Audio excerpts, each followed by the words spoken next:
Hi friends, ಇಂದಿನ Tungabhadra dam ನೀರಿನ ಮಟ್ಟ, ಒಳ ಹರಿವು ಎಷ್ಟಿದೆ ಸಂಪೂರ್ಣ ಮಾಹಿತಿಯನ್ನು ನಾವು ತಿಳಿಸುತ್ತೇವೆ. ತುಂಬಾ ಸ್ನೇಹಿತರು ಚಾನೆಲ್ ಅನ್ನು ಸಬ್ಸ್ಕ್ರೈಬ್ ಅನ್ನು ಮಾಡಿದೆ. ವಿಡಿಯೋವನ್ನು ನೋಡುತ್ತಿದ್ದರೆ ದಯವಿಟ್ಟು ಚಾನೆಲ್ ಅನ್ನು ಸಬ್ಸ್ಕ್ರೈಬ್ ಅನ್ನು ಮಾಡಿಕೊಳ್ಳಿ, ವಿಡಿಯೋವನ್ನು ಲೈಕ್ ಮಾಡಿ ಮತ್ತು ಶೇರ್ ಮಾಡಿ. Karnataka water resource department information ಇಂದ ಈ ಮಾಹಿತಿಯನ್ನು ತಿಳಿಸಲಾಗುತ್ತಿದೆ. ತುಂಗಭದ್ರಾ ಜಲಾಶಯ ಸ್ಟಾಪ್ ಲಾಗ್ ಗೇಟ್ ಅಳವಡಿಸಿದ ಮೇಲೆ ಹೆಚ್ಚುತ್ತಿದೆ ನೀರಿನ ಸಂಗ್ರಹ. ತುಂಗಭದ್ರಾ ಜಲಾಶಯಕ್ಕೆ ಜೀವಕಳೆ. ತುಂಗಭದ್ರಾ ಜಲಾಶಯ ಫುಲ್ ರಿಸರ್ವೇರ್ ಲೆವೆಲ್ 1633 ಅಡಿ ಇದೆ.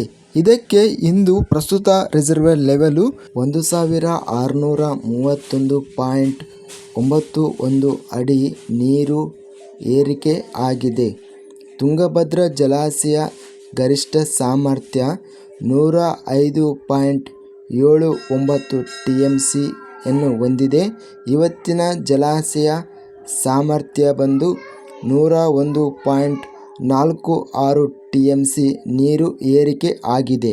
ಒಟ್ಟು ಇಳುವರಿ ನೀರು 314.02 TMC.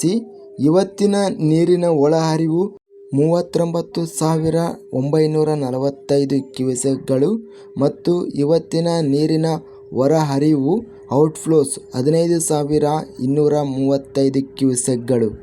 ತುಂಗಭದ್ರಾ ಜಲಾಶಯ ಭರ್ತಿಗೆ 1.09 ಅಡಿ ಮಾತ್ರವೇ ಬಾಕಿ ಇದೆ. ಇನ್ನು ಜಲಾಶಯದಿಂದ ನೀರು ಹೊರಬಿಡುವ ಸೂಚನೆ ಕೊಟ್ಟ ಮಂಡಳಿ.